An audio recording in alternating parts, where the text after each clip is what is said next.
Bismillahirrahmanirrahim. Fasal 5 tentang waktu-waktu salat fardu. Faslun faminal wajibi khamsu salawatin fil yaumi wal lailati adz-dzuhru wa waqtuha idza zalatis syamsu ila masiri dhilli kulli syai'in mithlahu ghaira dhillil istiwa'i. Di antara kewajiban setiap orang mukallaf ialah salat 5 waktu dalam sehari semalam. Nah, ini kita sudah sama-sama tahu ya. Artinya sudah sama-sama mengerjakan, tinggal yang kita butuhkan itu adalah taufik dan hidayah dari Allah Subhanahu wa taala agar kita bisa mendirikan sholat 5 waktu ini secara istiqomah berjamaah, dan bukan hanya kita, tetapi yang kita harapkan juga keturunan kita, istri kita, keluarga kita, orang-orang yang berada di bawah tanggung jawab kita. Nah, kalau itu bisa dikerjakan secara sempurna di dalam rumah tangga kita, berarti insya Allah ada tanda yang begitu kuat kita termasuk keluarga yang insya Allah senantiasa mendapatkan kebaikan-kebaikan ya, lahir batin, dunia dan akhirat. Namun sayang, sungguh disayang, di zaman akhir ini tak semua keluarga begitu ya. Ada aja nanti daripada anggota keluarga itu yang tidak melakukan sholat, lalu timbul pembiaran, tidak ada semacam teguran daripada orang tuanya. Bini tidak sholat, tidak ditegur sama suaminya. Anak tidak sholat, tidak ditegur oleh ayahnya, atau sebaliknya. Nah, itu berarti keluarga itu berada di bawah keburukan ya. Kenapa dikatakan buruk? Ya, pertama jelas berani meninggalkan sholat. Yang kedua, tidak ditegakkannya amar ma'ruf nahi mungkar. Dan itu bisa dikatakan ujian berat bagi keluarga itu. Makanya tadi kita katakan, kita memohon kepada Allah berkenan dengan kemurahannya menjadikan kita bisa mendirikan sholat secara sempurna. Kita bertawassul, berwasilah dengan berkah junjungan kita Rasulullah sallallahu alaihi wasallam, sang wasilatul uzma. Allah berikan keluarga kita yang baik-baik itu. Amin ya rabbal alamin. Ini pembahasan kita sudah maklum juga, walaupun secara teori kita tidak ngamalkannya ya. Karena kan ini kalau kita lihat penjelasan selanjutnya ini kaitannya ke masalah falakiyah, ilmu falak, tentang penentuan awal masuk dan habisnya waktu sholat. Saya kira kita tidak ada lagi ngandalkan ini nih. Soalnya sangat sangat butuh keahlian bagi orang-orang yang memang ingin mengetahui awal waktu sholat melalui peredaran matahari ataupun fajar tadi itu. Nah, umumnya kita kalau mau tahu waktu sholat masuk atau habis, asal terdengar adzan di masjid, iya lah tuh. Tidak ada lagi pakai matahari. Ya, cobalah cek.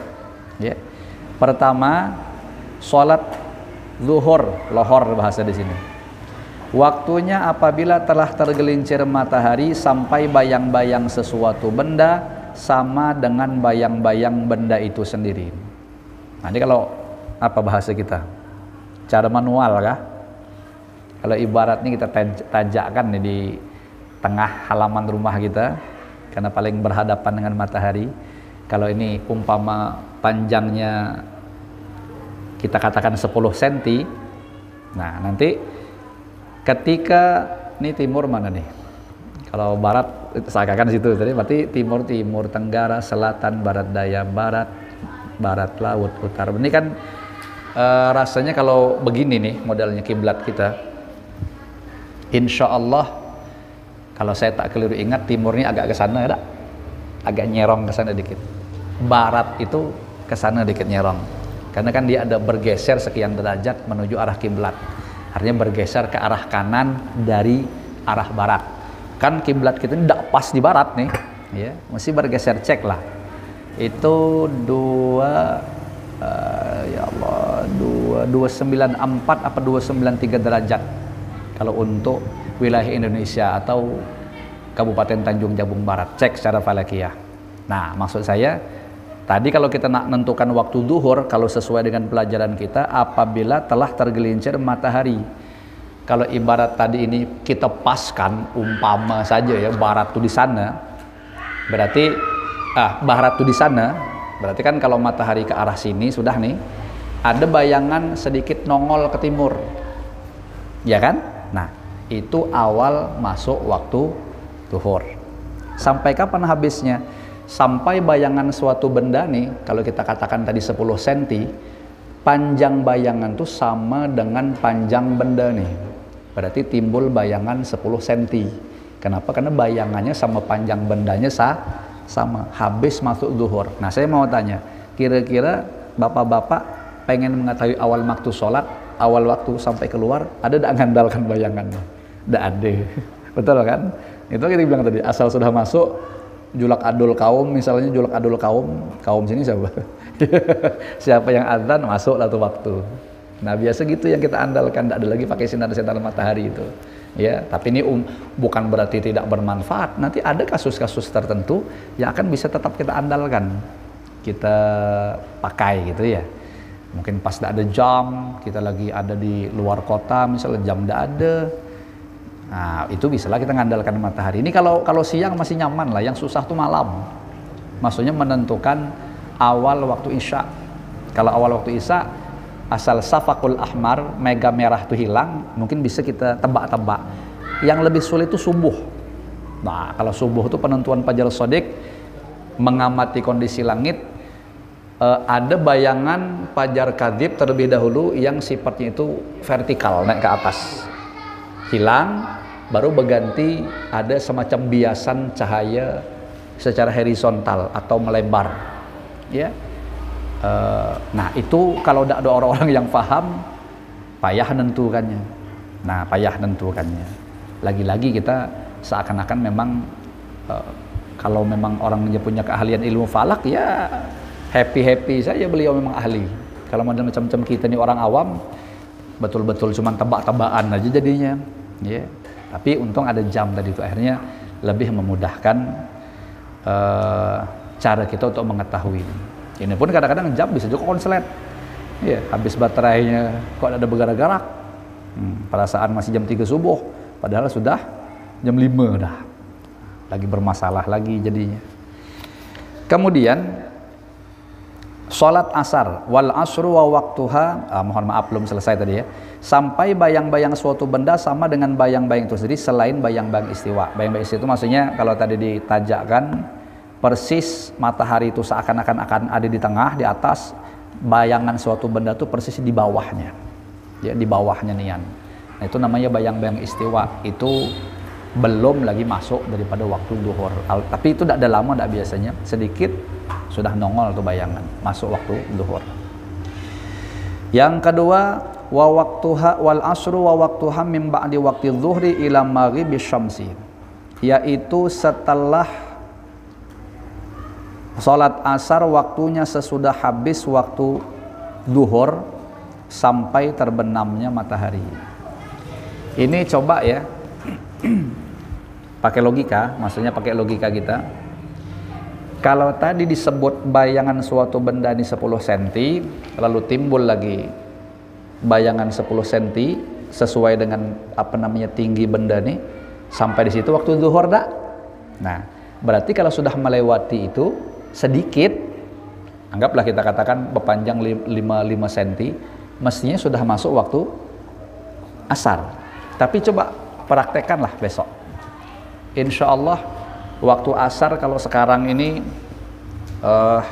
falakiyah ya.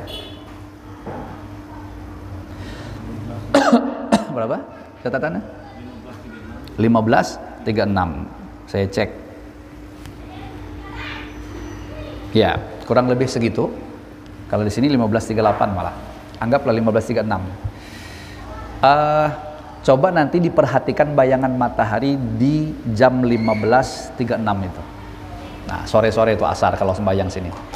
Betul tak kira-kira panjang bayangan itu sedikit lebih daripada bayangan benda nih. Insya Allah lebihnya banyak. Ya. Jadi seakan-akan kita tidak bisa mematok penjelasan yang ada di sini tadi. Artinya panjang bayangan itu 10 cm sama dengan benda ini tambah sedikit. Nah, coba besok perhatikan betul-betul. Jangan-jangan hampir 2 kali lipat panjangnya nanti. Betul kan? Nah, padahal tadi di sini disebutkan apabila bayangan suatu benda itu sama dengan bayangannya. Berarti sampai itu. Sampai bayang-bayang sesuatu benda sama dengan bayang-bayang itu sendiri. Habisnya. Nah, jadi lagi-lagi kalau ngandalkan matahari butuh kehati-hatian lagi. Betul kan ya? Nah.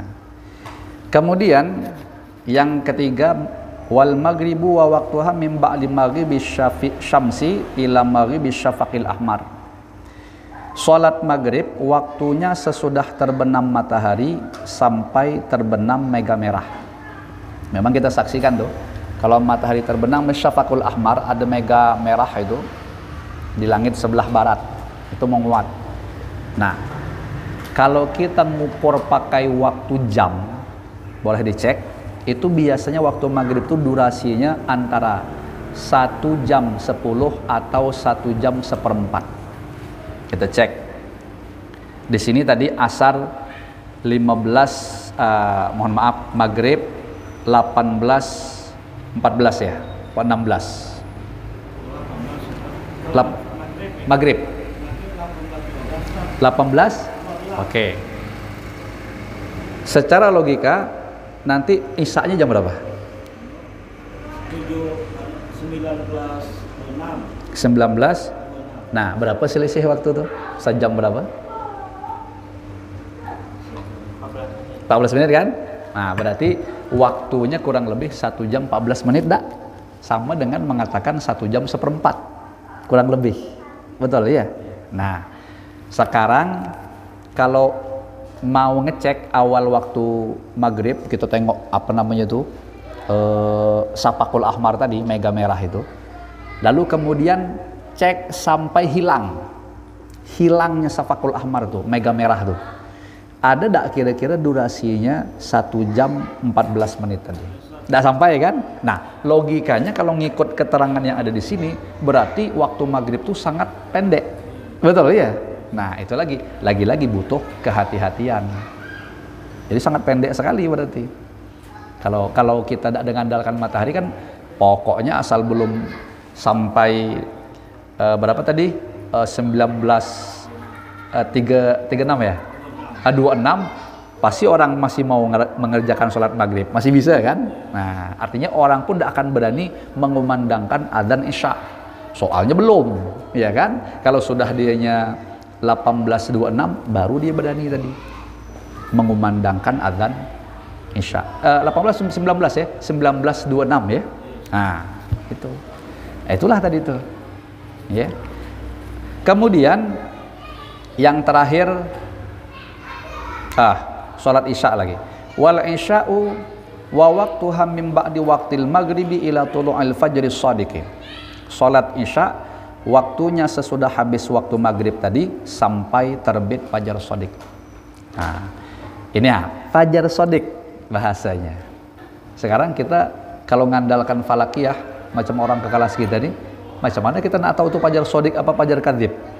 Menggelap aja berataan. Nah, susah ditangguh kan? Nah, makanya betul-betul kita ngandalkan jam tadi itu. Makanya mohon maaf kalau bisa di masjid, kalau macam ini kan insya Allah stabil, tapi tetap aja lah kalau ada jam yang lain selain yang ini tolong disinkronkan gitu. Nah, jangan sampai ada jam di masjid itu yang tidak sama, karena memang banyak saya temukan itu jam 2 atau 3 di masjid bisa beda-beda tuh. Kadang-kadang bedanya tuh ukuran menitnya. Nah, ini siapa yang bertanggung jawab? Ya, menurut saya secara umum ya seluruh muslimin muslimat yang menjadi jamaah lah. Tapi secara khusus kan tentu ada pengurusnya. Secara khusus lagi mungkin kaum yang tukang muadzin itu yang betul-betul harus ngamati terus macam mana jam gitu itu jangan sampai ada kehabisan baterai dan lain sebagainya, atau ada konsletnya. Nah itu tolong disinkronkan gitu. Jadi kalau yang ini sama, yang itu sama, yang itu sama, umpamanya sama semua. Jangan kadang bilang ini lebih 5 menit, yang itu kadang bisa terlebih berapa menit. Nah itu mana? Jadi kan patokan, ya. Nah, bingung dewek gitu dibuatnya. Jangan sampai begitu maksudnya. Itu Fajar Shadiq ya.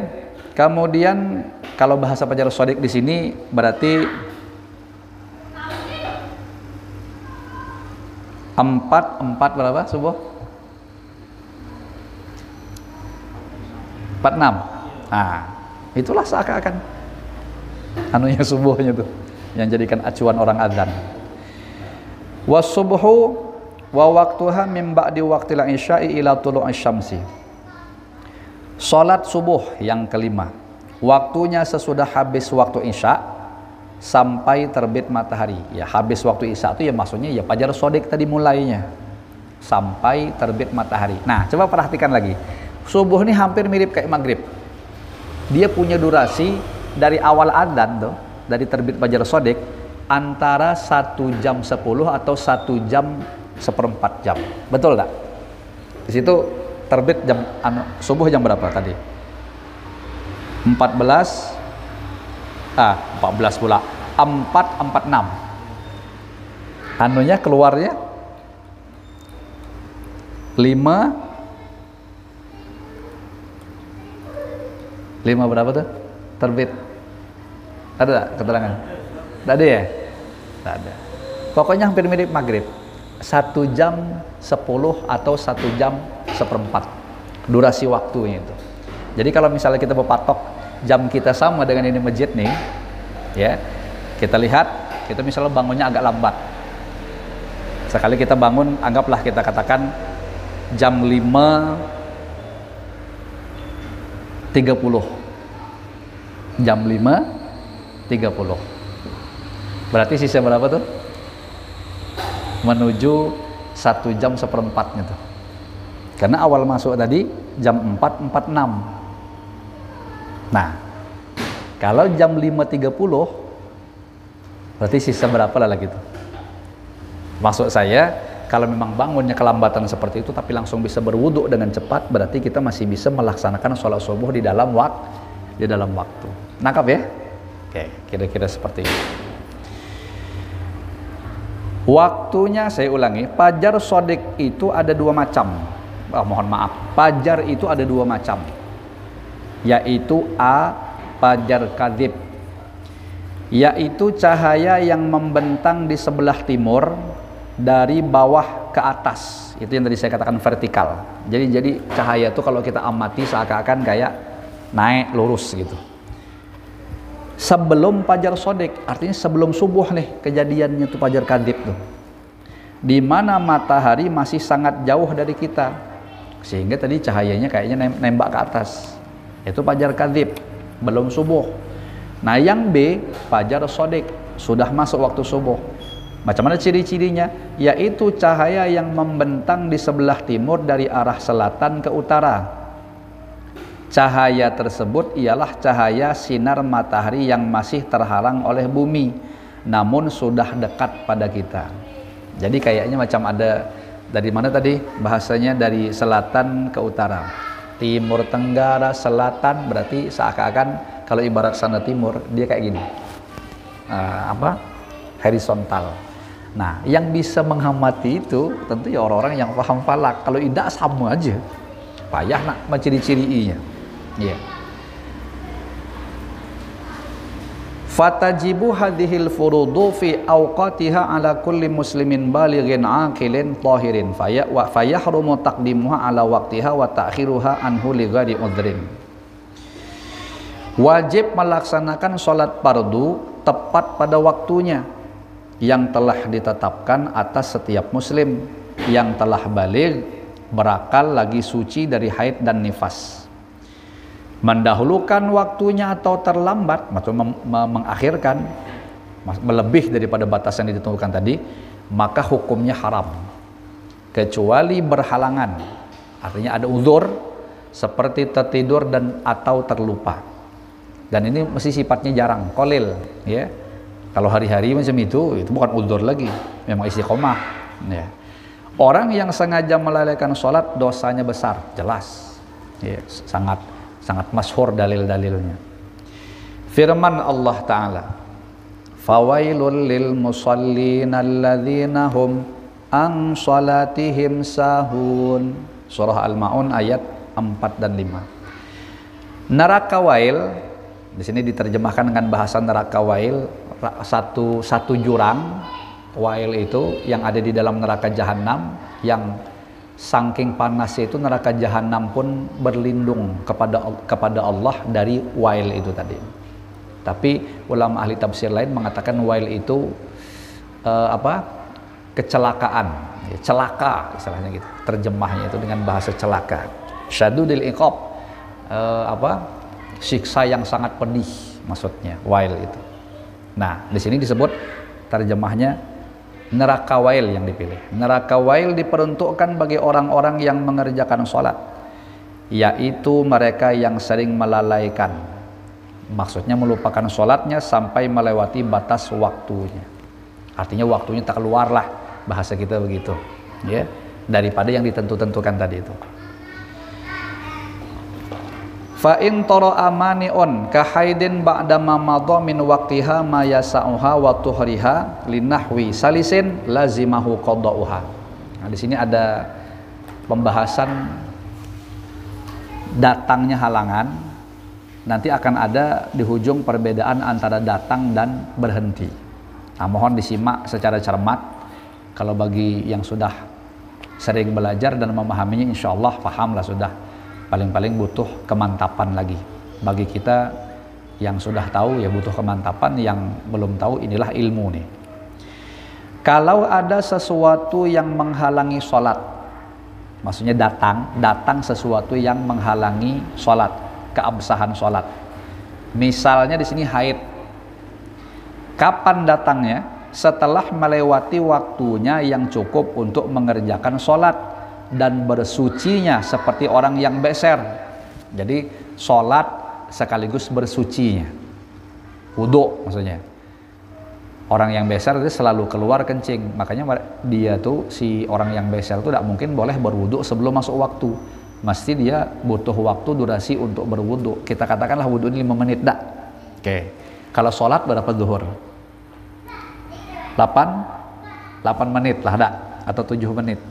Nah, berarti 5 tambah 7 12. Kita katakan 7. Kita katakan zuhur itu supaya mudah ngitung nih, jam 12 tepat. Berarti orang beser itu jam 12 tepat masuk waktu, jam 12.01 misalnya dia berwudu, sampai nanti jam 12 5 menit berwudu, mengerjakan sholat tadi 7 menit, berarti jam 12 lewat 12 atau 13 kalau mau dimasukkan, lewat 12.